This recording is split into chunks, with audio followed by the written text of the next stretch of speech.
My name is Ülar Palmiste and I'm here presenting, sounds like a big thing, on behalf of Estonia, although I must say Estonia does not have like agreed, stance on this thing. I'm from Tallinn University of Technology. I'm a PhD student there for too long already, but I study somewhat related topic. It's airflows around buildings, more specifically how pollutants are moving around the different structures we have built, and I also work as a HVAC design engineer, so I could say I have like two views on this topic. So, but here's the disclaimer that this natural ventilation or mechanical ventilation, this is not like my, it's not my comfort zone. It's the first time I present on such a topic, because my main themes, I think I know the most about, are airflows and the indoor air quality. So that's the reason why my presentation is from those angles. It's probably a bit different from other people who might present instead of me, but here I am. So these are just some photos showing equipment to verify what is indoor air quality. So this is important. And I'll give a brief introduction. So I also, every year I give a lecture on indoor air quality in the university to future engineers. So, and I think this is a thing I should remind us why we ventilate. And also overview of ventilation types, which is more or less the same information we have seen from the previous presentation.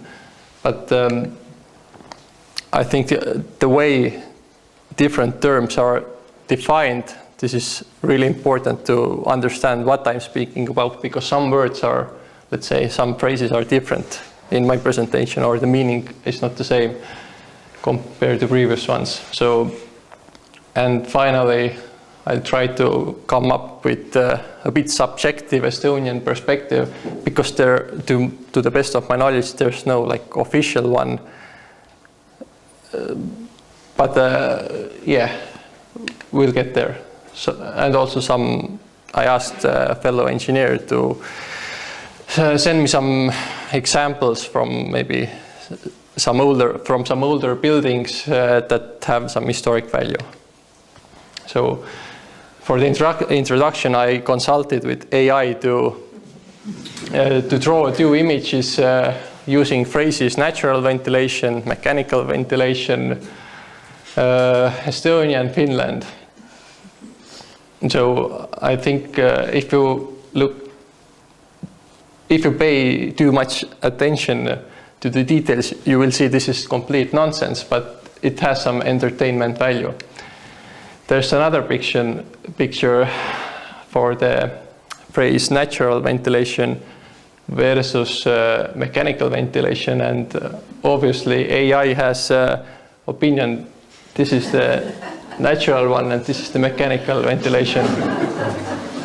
So, but in my opinion, it depicts quite well how some people, let's say, think about mechanical ventilation.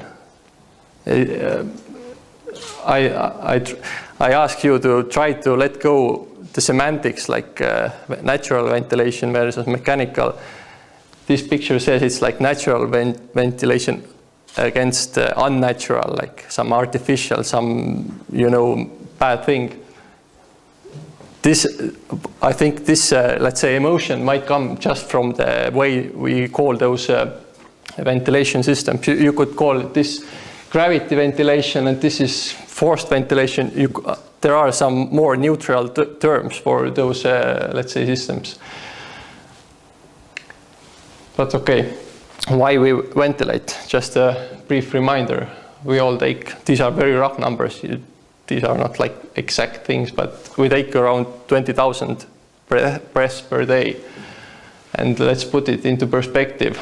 The mass we put through our bodies, it's around 1 to 2 kilograms of food.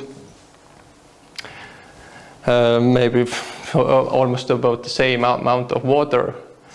But when you consider all the breaths, how much air, mass of air goes through our bodies every day, it's a magnitude bigger than the, let's say, food or water we consume.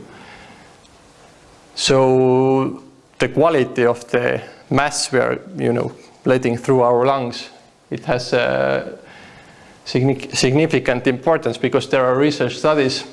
It might be logical, but you must prove even the logical things, because otherwise it's maybe hypothesis or speculation. So there have been studies where a large group of people were, let's say, it's not self-reported studies,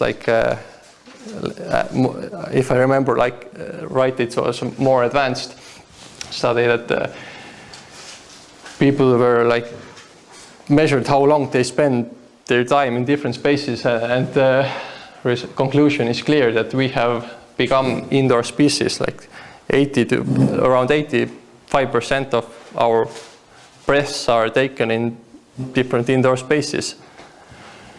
But for some reason, people think that yes, food quality is very important, water quality is important, but air quality, ventilation, let's get rid of this. This is just this is just a waste of money. So this is a little bit about my research, where is the air we breathe coming from if we mostly spend our time in those enclosed spaces. It's if you're in cities or, let's say, urban environments, it's not the air that's above the city which is, let's say, better quality. Actually, the air that enters the spaces come from the immediate vicinity, and it could bring in traffic pollutants, whatever. There's too many to mention right now, but this is just maybe you could take a mental picture of the framework, that the air that's coming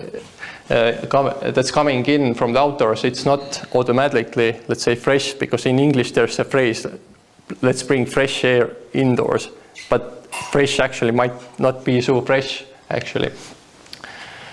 So very important, the definitions, these are the, let's say, the meaning of the words I'm using in this presentation.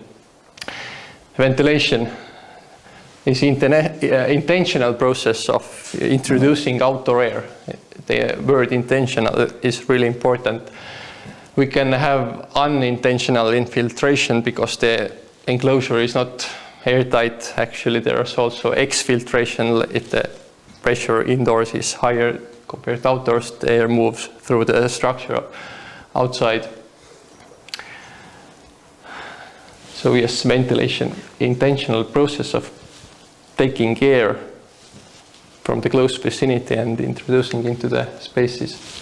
So this is a slide from the lecture I'm giving in TalTech. It's in Estonian, but just to show that the air quality is not as easy, because we just don't have the sensors to let's say, verify the air quality compared to thermal comfort. So we have our indoor environmental quality, which can be defined through different measurable parameters. We have the outdoor space, that's from the last picture, the space surrounding the blue line. We have the ventilation. I haven't yet defined, is it natural or mechanical? It doesn't matter, it's just a way of the outdoor air to enter the building, and there always is a little infiltration. So I must sit down now. So there's ventilation taking the air out. There might be some exfiltration. So the air pollutants, there are emissions, not CO2, although yeah, people are emittance of CO2, but this is just indicator. This CO2 is not that like a harmful pollutant, but it is easy to measure it. Therefore, we can deduce from that let's say data how different pollutants that are more complicated to measure, how they behave in indoor spaces. There are different processes happening with those pollutants.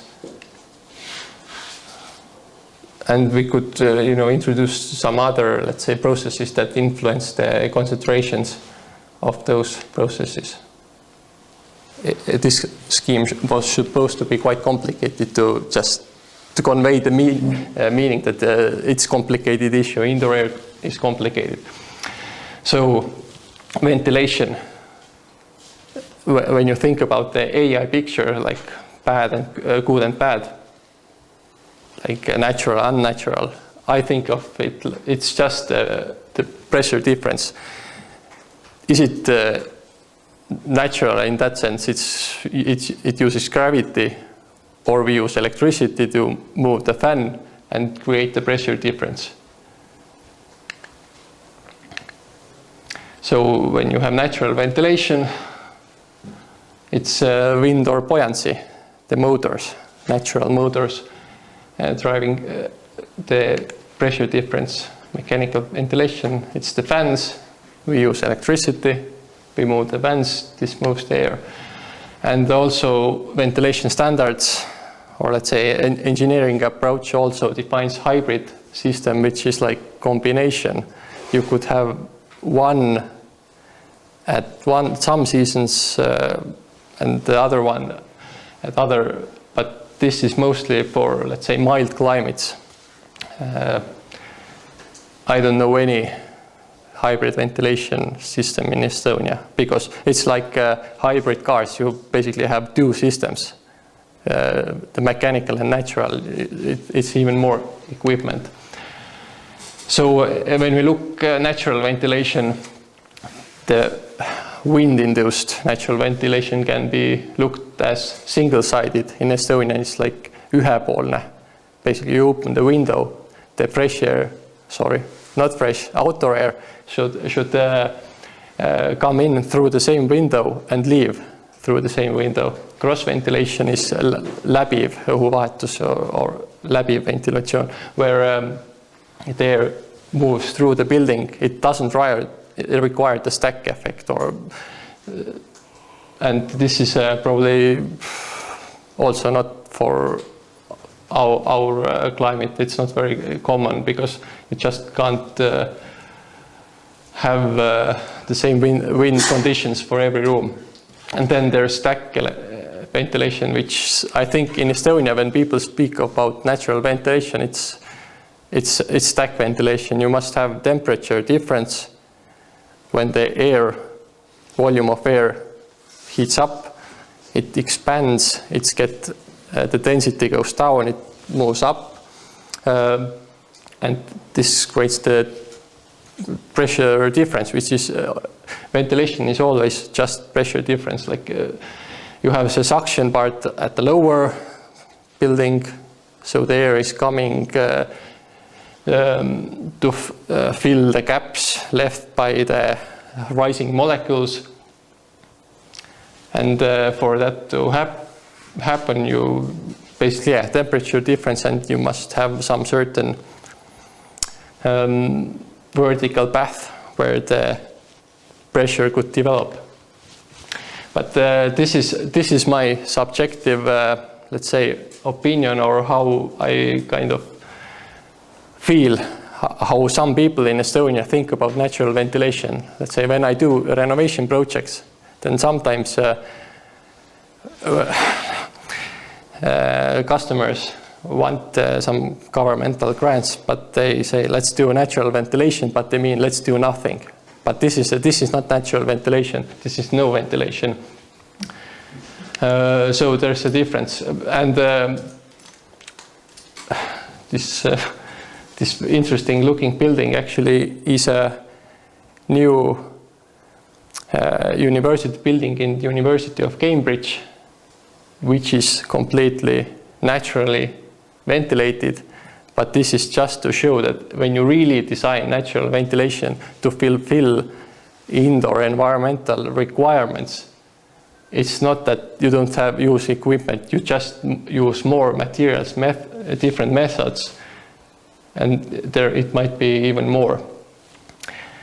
Yes, if someone wants to look up University of Cambridge, and this is a building where I gave a presentation there, and I know the, let's say, professor who did some of the calculations.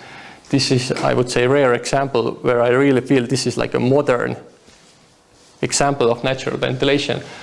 But as you can see, this probably cannot be, I don't see it as a mainstream solution, because if you want to make a new public or huge building, the natural ventilation must be in the driver's seat. It influences all the room sizes, heights.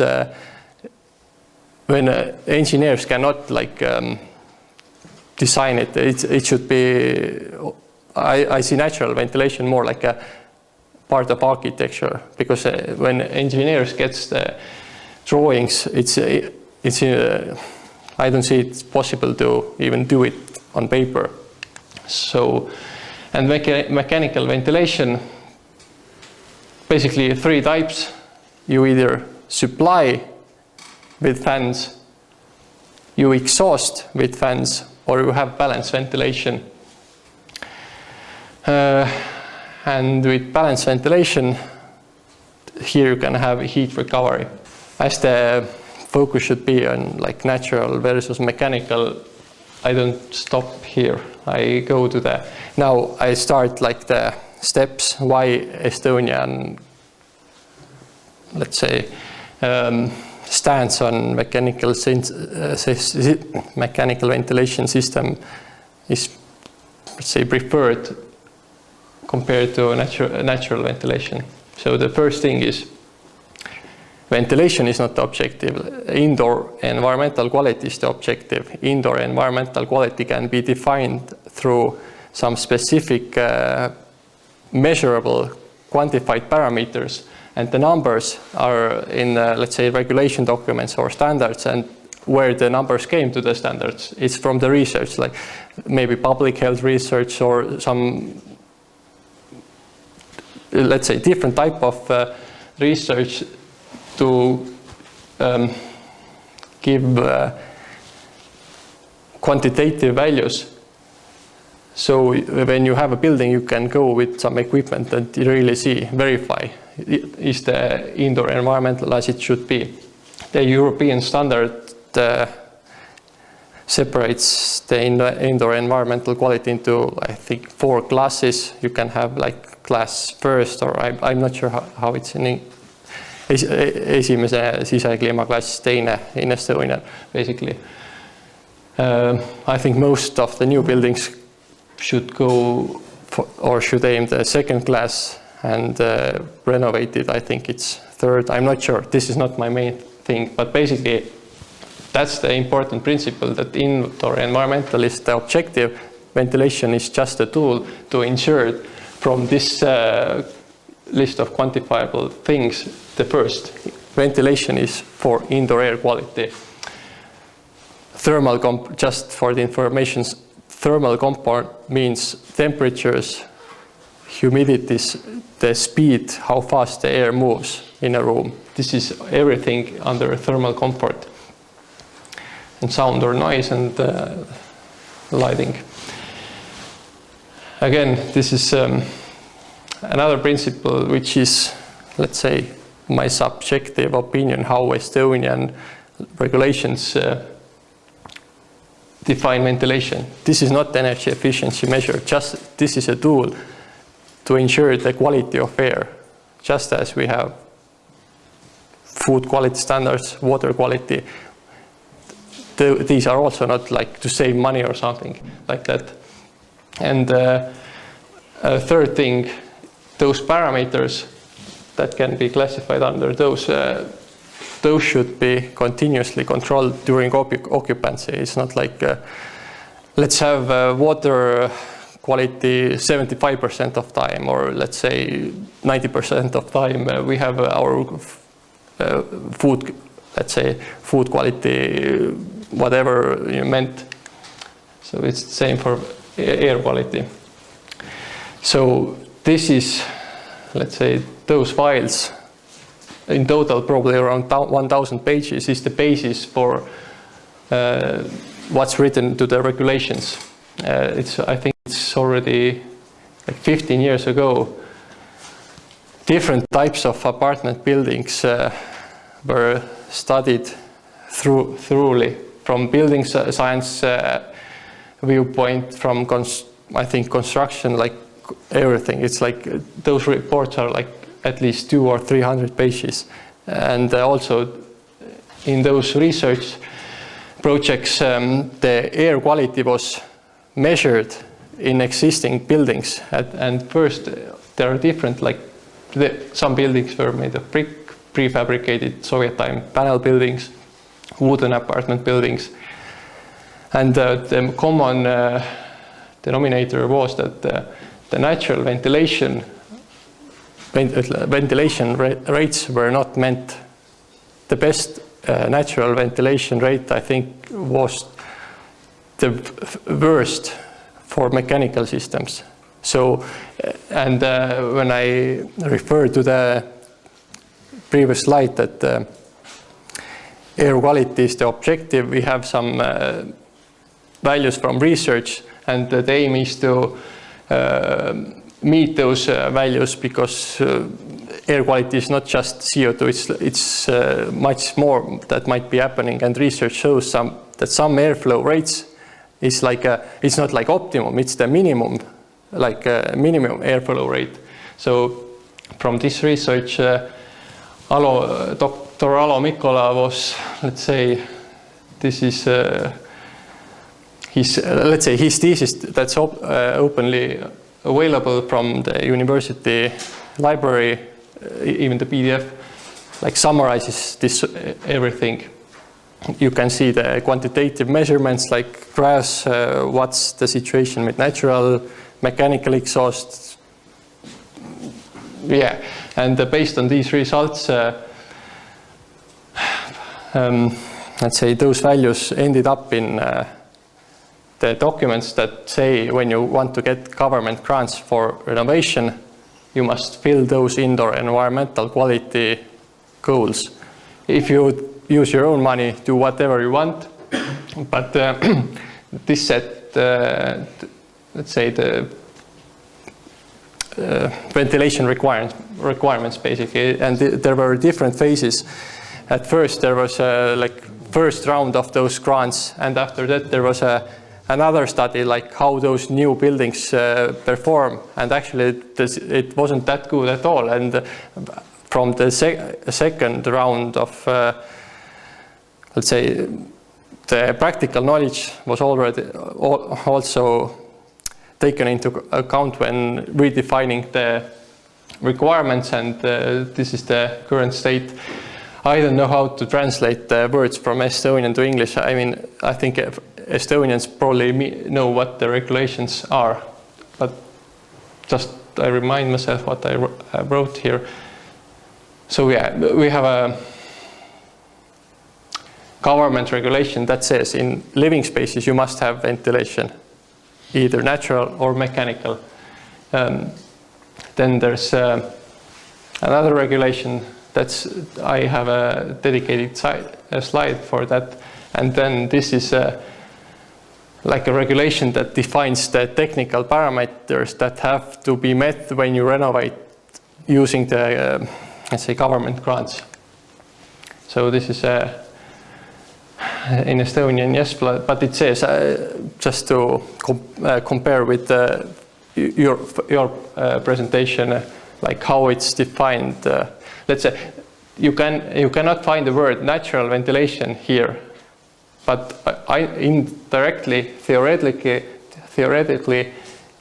you might think that natural ventilation might be here, although I don't believe that the way Estonian, let's say, energy efficiency, different regulations have been set up.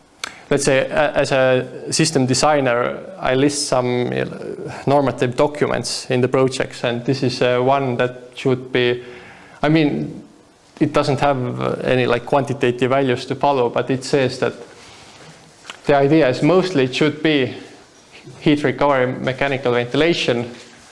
Some exceptions, maybe you don't have to use it when the designed duration of if it works less than 4 hours a day. So there are also European standards that have been implemented in Estonia, and I look through how they mention different ventilation types. They mention natural, mechanical, and hybrid, and it doesn't differentiate, like you must fulfill the requirement for air flow rates in every system. There's lots of information, just maybe it's in liters per second. If someone is somewhat if someone knows about ventilation, then you can, see actually these are higher ventilation rates compared to what's usually, I think, used in Estonia. Another standard, this is about ventilation in non-residential. The beginning is the same. It mentions all different, let's say, ventilation system configurations. But hybrid, yeah, it's for me it's a bit complicated how to define hybrid ventilation. Like, is it like when you have natural on one floor, mechanical on the other? Is it hybrid? But this standard says that they cannot function at the same time. So the idea is that it's either one or the other. And it says the mechanical ventilation should be the go-to solution, and natural ventilation as exception can be used in unconditioned rooms or simpler buildings when you demonstrate. Like, I'm not sure what's meant by demonstration, like probably some energy calculations. I haven't never done that, I don't know, but it's this is in the standard. There are so many buildings, like residential, non-residential, new, old, very old, and there are those buildings that are old and have some historic and cultural value. For those buildings, the requirements are different. They don't have to fulfill the energy efficiency. They don't have to receive some energy label. But still, there are like special conditions when you start designing such projects. You must. You have like a guidance what you can do with ventilation.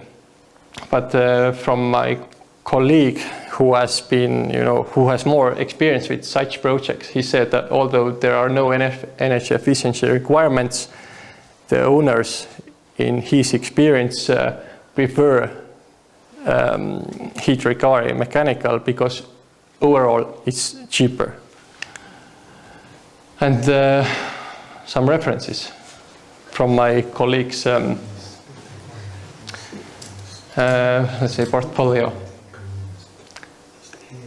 The idea is that those buildings might have had different use historically, but now they are often public spaces, and for public spaces you have those let's say requirements that you should be able to verify. And sometimes if you have art or some artifacts that require a controlled environment, then there's no other chance.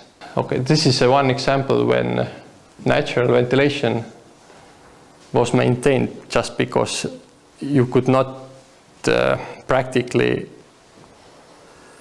build a mechanical system into those, let's say, very valuable halls of the Academy of Sciences. And I think the two first floors are naturally ventilated, and the supply air comes through not through the openings, but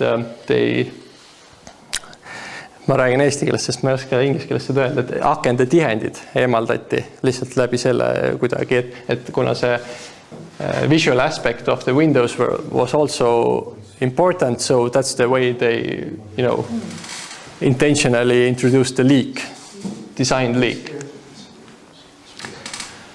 Another very, let's say, prevalent type of old building that have cultural value, originally one family house, now they're restaurants, schools, spas, completely different use case. And if you want to have a public space with these use cases, you must ensure the indoor and environmental quality requirements.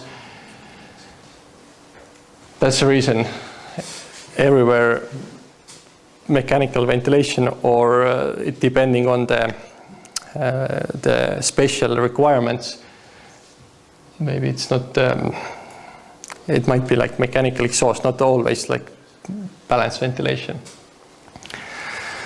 So yeah, the conclusion based on the extensive research studies done in 15 years ago, where we like measured the natural ventilation, and it did not perform as well as the modern, let's say, levels should be.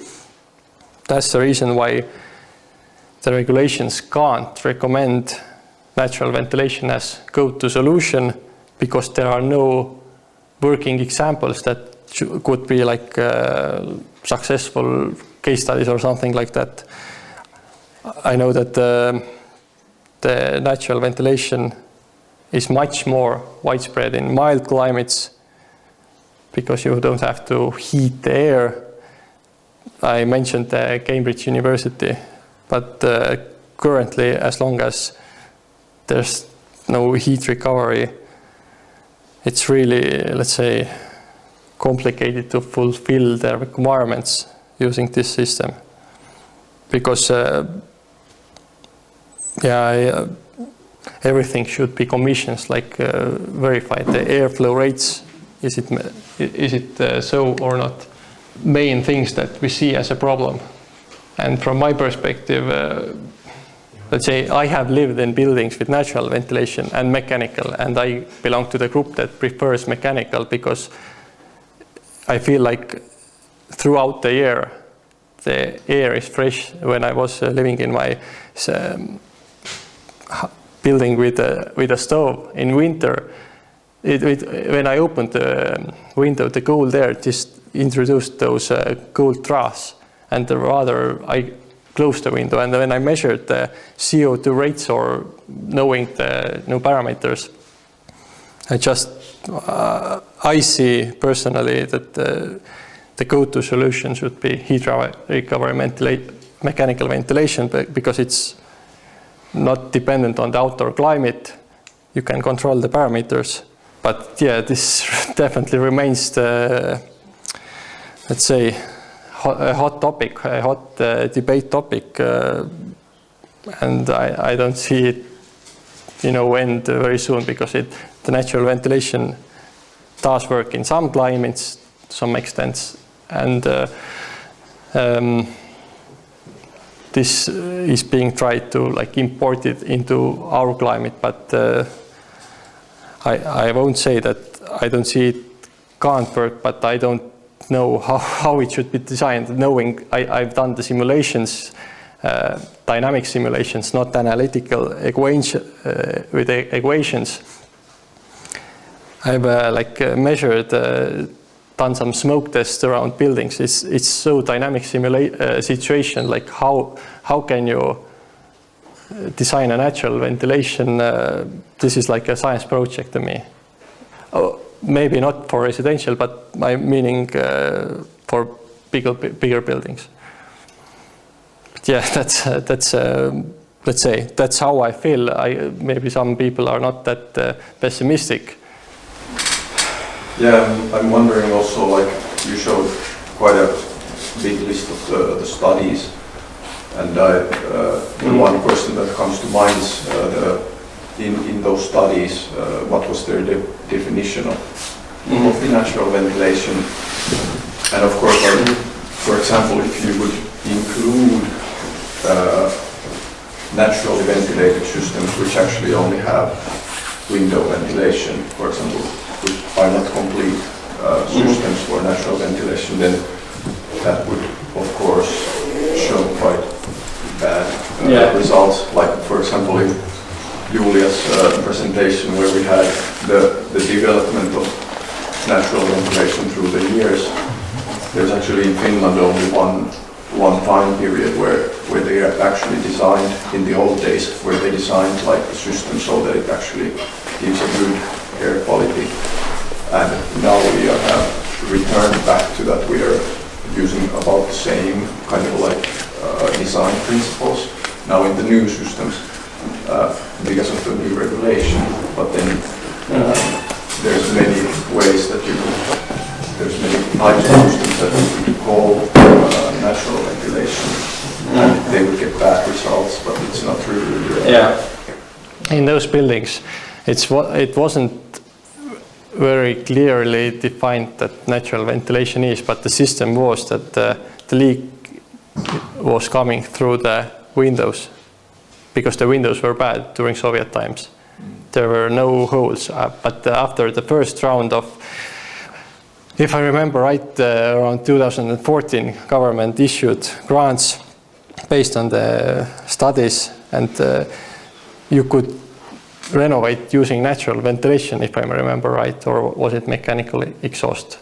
But after that, they introduced those like holes, but it's still, let's say in Estonia, the good building practice is to follow the standards or regulations, and if they have a number that indoor air quality class 2 or 3 has this air exchange rate, and if you measure it, and instead of exchanging there in 2 hours, it's in 4 hours, like you have a volume of air and it's changed in 4 hours, that this was just low, and that way, that's the reason why it said it's not working. Although I know, yeah, from the fluid dynamic perspective, the system might work for the first floors because you have higher stack height. But if you have an apartment building 5 floors, the stack height for the last floor is so short. Actually, it might be that sometimes the airflow is the other way, because modern buildings have kitchen hoods. And you said that the pressure difference in summer is 2 to 5 pascals, and in winter 20 pascals. But my gut feeling says when you run the hood, it just brings the air back down. So I don't know how is the compensation of kitchen hood solved in natural ventilation, because it's like a magnitude of different like pressures. Yeah. Mm-hmm. Has anybody studied the effect of wind cowls? Because they really make a difference when you have a situation like that you're on the upmost floor and the flue is too short, actually. But with the spinning rotary, you can guarantee certain kind of ventilation rates. Is it a thing that was historically present in your buildings, or is it like a new thing, the cowls? Because both. They have been used traditionally, and now they are sold again. I think in Estonia they have not been traditionally used. Maybe I'm wrong, I don't know, but I know there's a professor in our university, Kimmo Lyllykangas, who actually has done some experiments with those cowls. I don't remember the exact results, but there was that assumed performance was very different from the real. But I don't remember what was it about. But yeah, there was a master student. There's even a thesis that's also publicly available on our university site, studying those wind cowls. And I've been to. It was a University of Newcastle, another professor studying also not wind catcher is a bit different thing. If I remember correctly, the student you are referring to, the houses that he was studying were the kinds that didn't have a proper natural ventilation system, and he chose those because there was enough material easily available, not because they would be the best possible natural ventilation systems. And if you don't have enough fresh air coming in, then of course the twisting rotaries won't help that much. Or if you don't have enough flues, then you can't repair that so easily. I feel like that might be part of the root of the entire question in Estonia, because in those studies that you mentioned of need korterelamu, telliskorterelamu uuringud, was the condition of the natural ventilation system evaluated at all? What was the condition of the vertical flues or the openings in the walls? Was that even? Yeah, this was looked at. You can see there. I remember some pictures like taken of them. They were very bad, in very bad shape. When the natural ventilation, at some cases, at higher floors, starts working vice versa. Like it sucks the odors from other apartments. So this is just about the, let's say, the state of material or construction was bad. It doesn't mean that. It doesn't say that natural ventilation is bad, but the state is bad.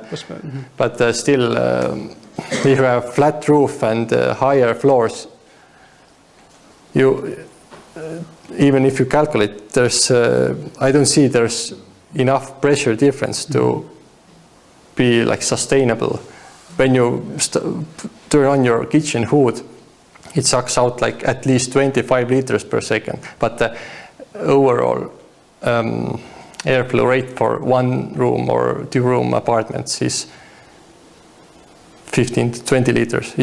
So the air must come from somewhere, and if you don't have the pressure difference through stacks, it's very it might just suck the air from whatever. So I see this.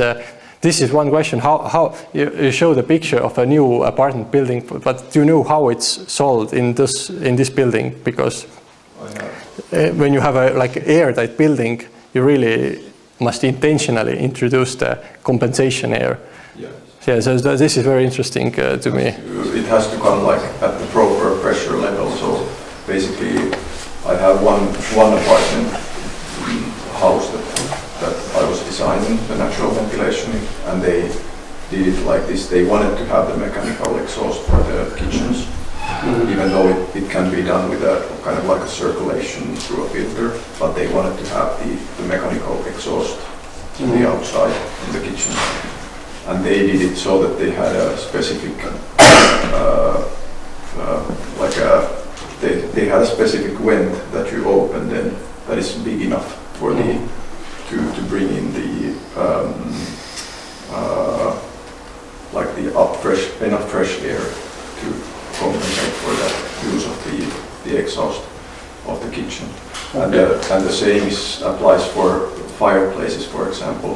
When there's many times like the fireplace suction creates this situation that from another flue you get the flow is reversed because you use the fireplace.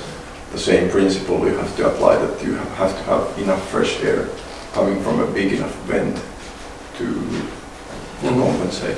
I've done an experiment where we had a kitchen hood, fireplace, and very airtight building, and we made the fire and then just turned on the kitchen hood and made it to 100% capacity, and it like in 2 seconds the house was full of smoke. Like it's like instantly like so yeah, compensation. Yeah. Do you want to answer? I was thinking when I was hearing Leino's answer that actually there is a simpler way, because normally when you have a fire in the fireplace, or if you have the cooker hood fan working, when you are present at the house, then you can just open a window. It's a cheaper way. Of course, it's not maybe as controlled as when you have a special vent, but that's how old houses work. That's the thing I brought into my design project reports. When I see that there's a fireplace and ventilation definitely is not enough, or there are those cases, then I see it's a very serious issue, and this is, you really must open the window.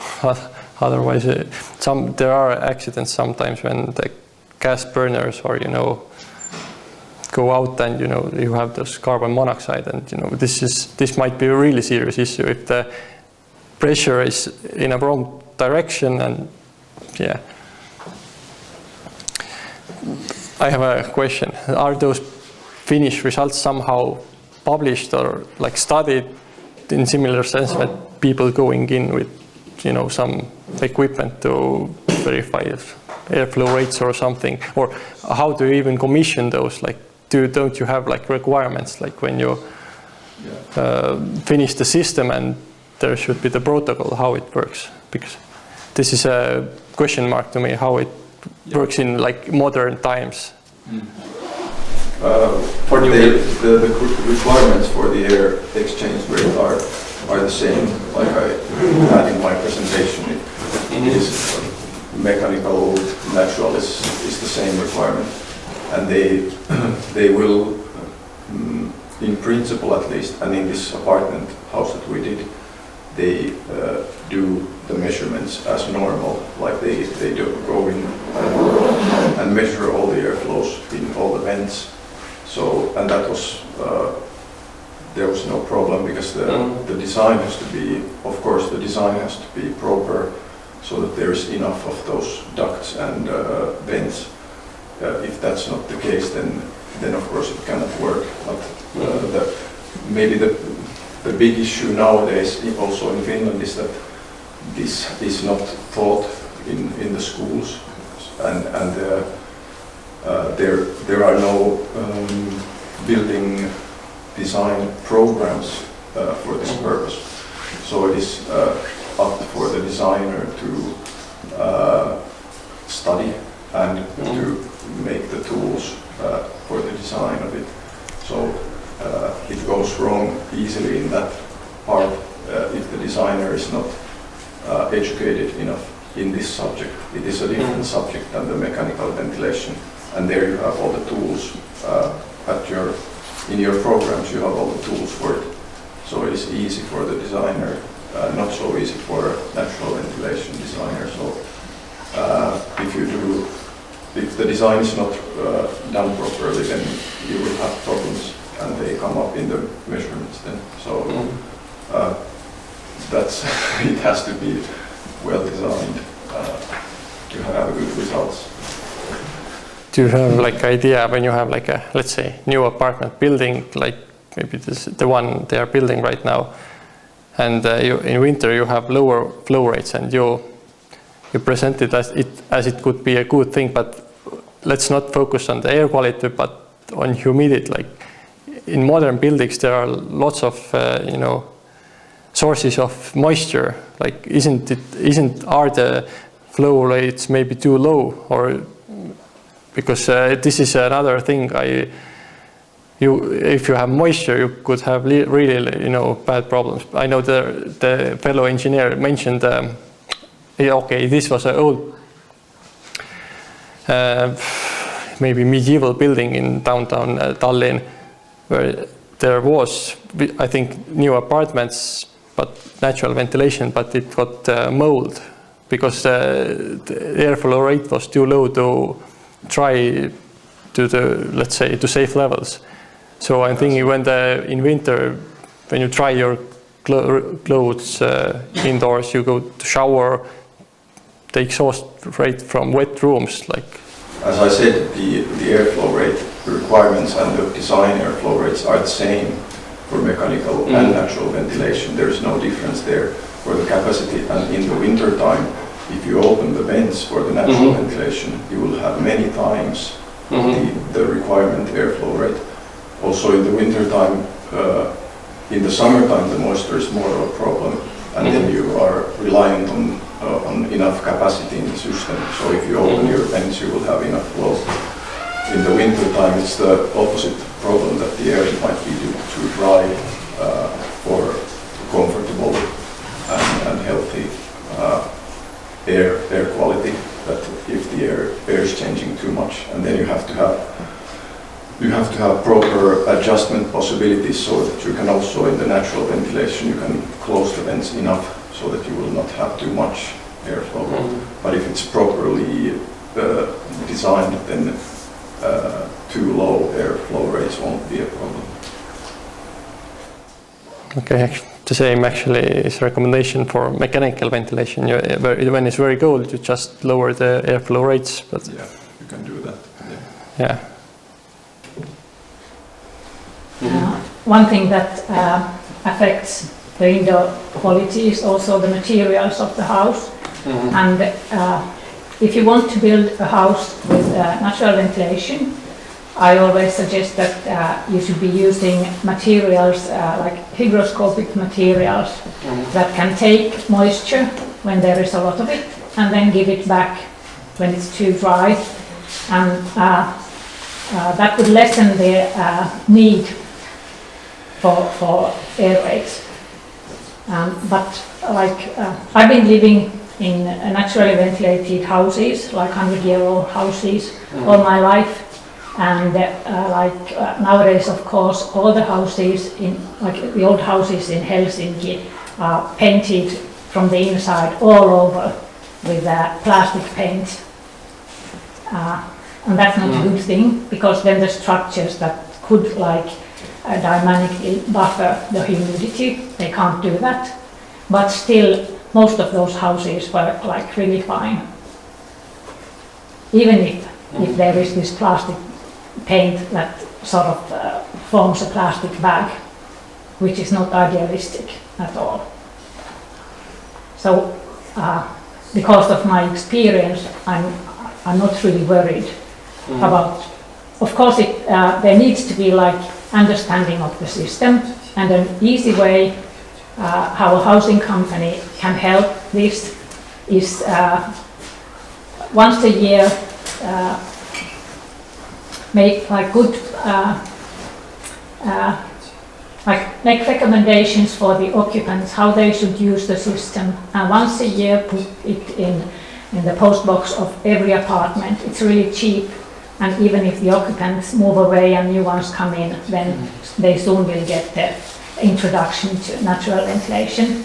And to help this situation, we have this heritage agencies thing in the internet that I was showing, where you can find these.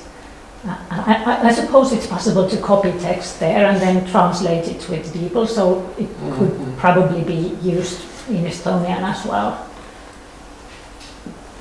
So that's like a practical answer to the thing if the occupants know enough of natural ventilation. And it's much cheaper than starting to build a mechanical system on an old house.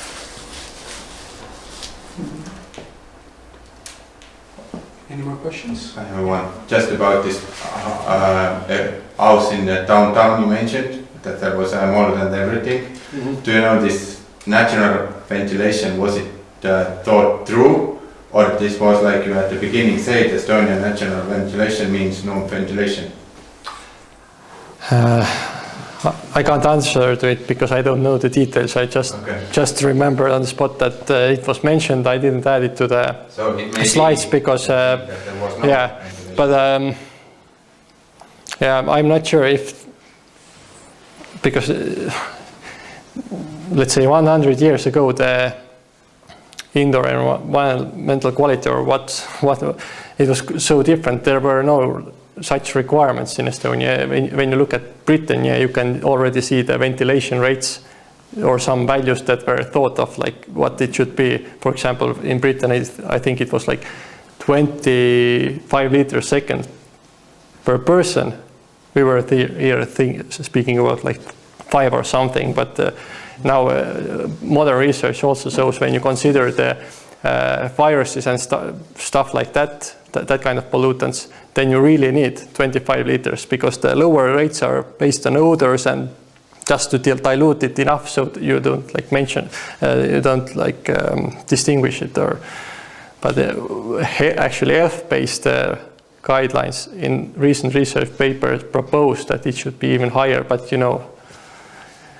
yes, of course, it takes some energy, it costs, but if you agree that indoor environmental quality is the objective, ventilation is not the energy efficiency measure, And when you want to fulfill those numbers, I think it's really important in public buildings, schools, where people, you know, a lot of people are together, and because there you can really show that there are fewer sick days, stuff like that. There are research for that when you play with those ventilation rates. Yes. I'm going back to this old house that you were not quite sure of the system. If it was from Middle Ages, it originally had fireplace heating that could have exchanged the air very efficiently during winter. And nowadays it's probably central heated. So there might not be enough flues. And if you don't know if there was a replacement air system, we cannot really like decide because of this house whether natural ventilation is good or not. Yeah, I think my gut feeling is that they just probably wanted to save money. Let's do natural ventilation without, you know, thinking about through where the air moves, how to achieve the pressure differences, you know. Yeah.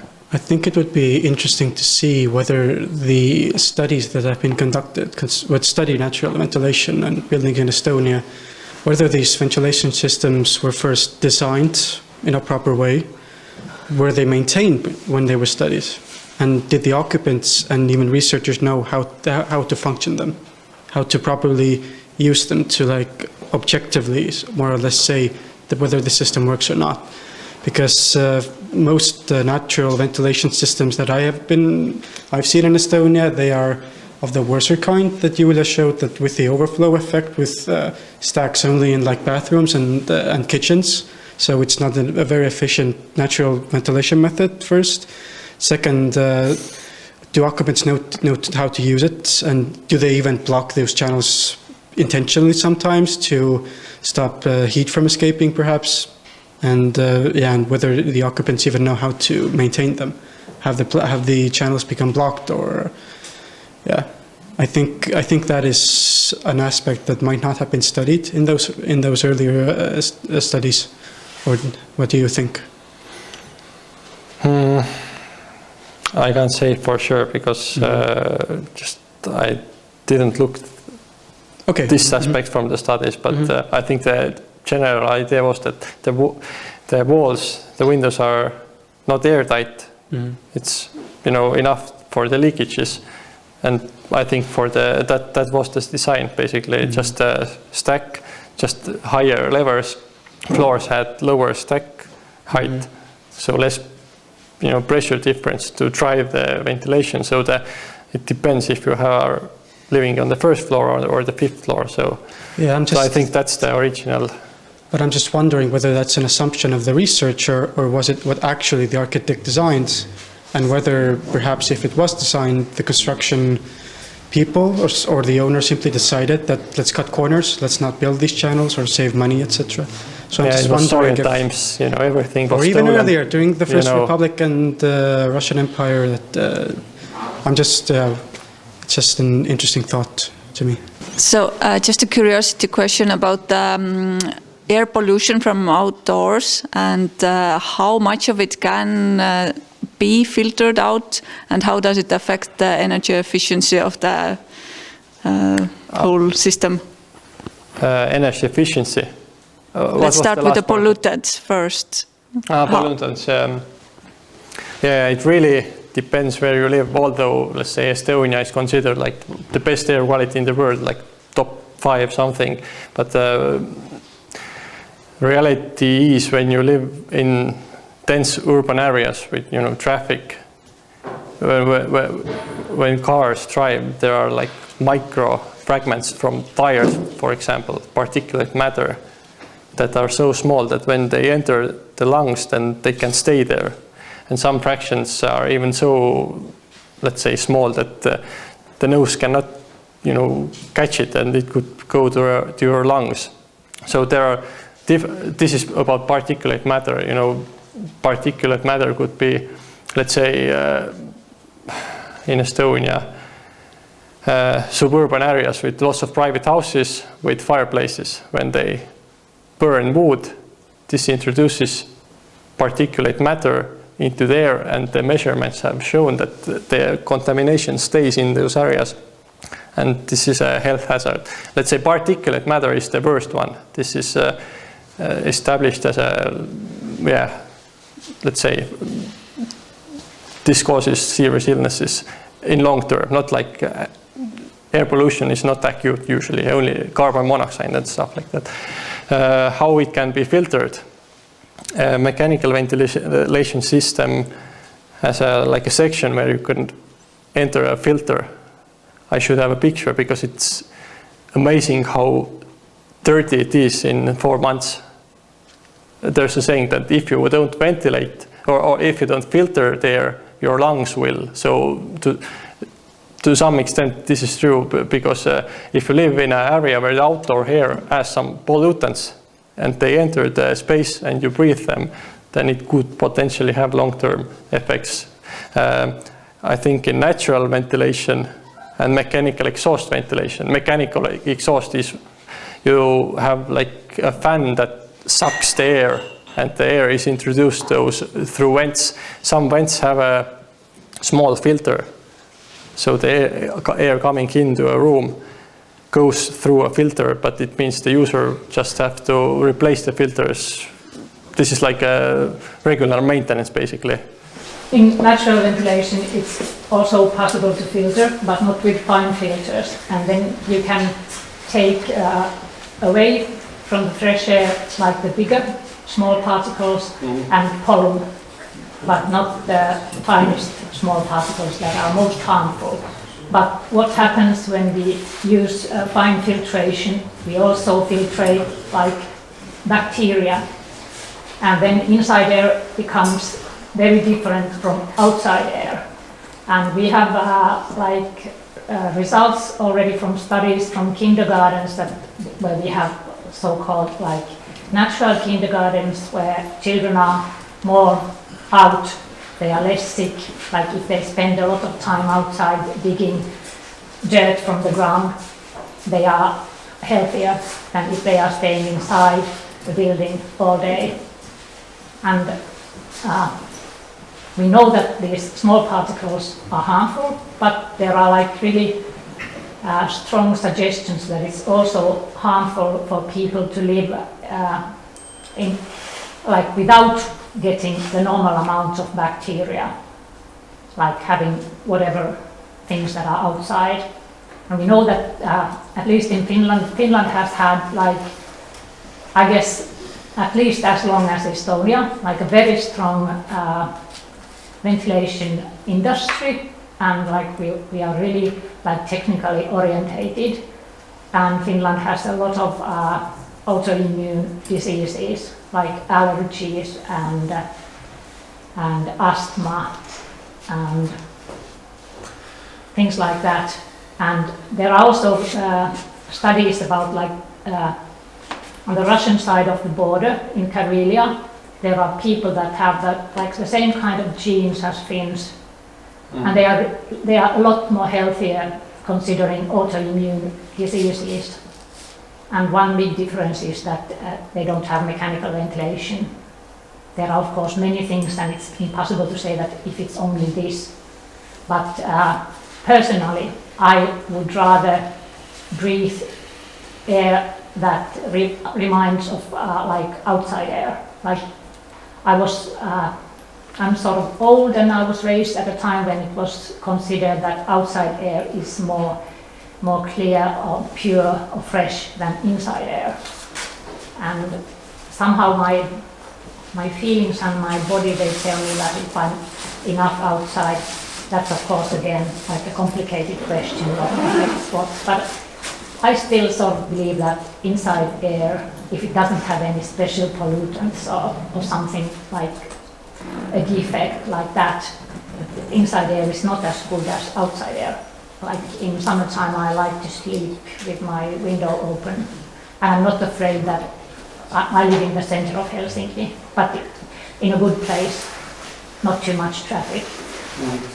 Well, if there would be a lot of traffic, I would suggest that people would be using this kind of not so fine filters, because that would take like a lot away from these small particles. For here, I must say I know some of the research, but I'm not sure if this is true. I must see the research papers because I've seen the same argument for Great Britain. They insulated the houses, made them airtight, but did not work with ventilation, so the airflow rates went down, and the same results basically. I think the regular filters cannot catch the bacteria.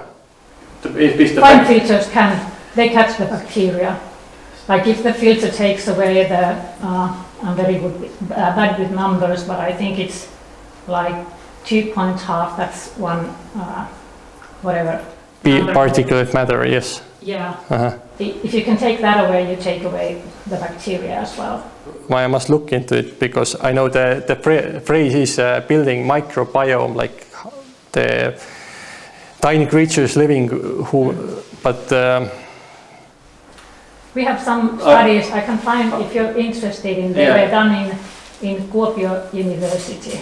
And they were studying like a small, like a one-family house area and houses with natural ventilation and mechanical ventilation and these small particles. And it was showing that small particles are not healthy. But it was, I think it was also showing that if there is a certain amount of small particles outside, then in a natural ventilated house, in the inside of the house, it's like half the amount what's on the outside. So if you don't think that it's unhealthy to go out into your garden, then you shouldn't be worried about if you're getting like half of the amount of small particles in the house, I think. But I'm not a doctor, so I really shouldn't be talking about this. Yeah, the global average is that the indoor concentrations are 3 to 5 times higher than outdoors. So my knowledge is that if you lower the rates, this makes it worse. If you move more air, this makes it closer to the outdoors because it dilutes the pollution or takes it. But filters and bacteria, this is, I must look into it because, yeah, let's say this is news to me because I've heard the argument, but for the cases where the building is airtight and you don't ventilate right, like that's the phrase in English. And of course, this is complicated issue. It's not only particulate, there are gases. You can introduce particulate matter when you cook and you don't have hood or you don't turn it on. We have made some research that when you measure the concentration, it's higher than in Beijing when you have those, you know, crazy pictures. So, and this is not outdoors. This is everything we do indoors. So there are so many, you know, potential emission sources that are different from, you know, 50 years ago. Like just modern living introduces something. I don't know, I didn't read the book, but maybe there are there. But do you have principles how the solution for the natural ventilation should be? How big the holes in the wet rooms, in the living rooms, how much taller the room can be, or so on? Yes, one flue for every room, for every bathroom, every toilet room, and then one inlet for every living room, not in the sense that there is a bedroom and a living room, but like all proper rooms need an inlet. And then what would you, Leena, suggest about the height of the flues? If it's less than 4 meters, then I would suggest that you use wind cowls as well to make sure that there is enough air flowing through. But if there the pool in the wet room should be twice the size than for the living room, or not in apartments. It's like half a tile, like 13 to 15 by 13 to 15 centimeters. Or Leena, what would you say? What did you say? Like 13 by 13 or 15 by 15 centimeters? Yeah, 15 by 15 centimeters. And if you're using the old tile flues, that was the size, and it works. quite well. And the same in the wet rooms and the living room? Yes, because the wet rooms are normally smaller rooms. Then of course if you have a huge bathroom, depending on if you have like 4 showers there, then maybe Then you it's need more. different, But if you have 1 shower Yeah. and the use is like normal family use, then maybe I think this 1 flue is enough. And then of course the occupant must realize that there is a natural ventilation system, and if there is like extra use of water, then the door of the bathroom should be left open after using it.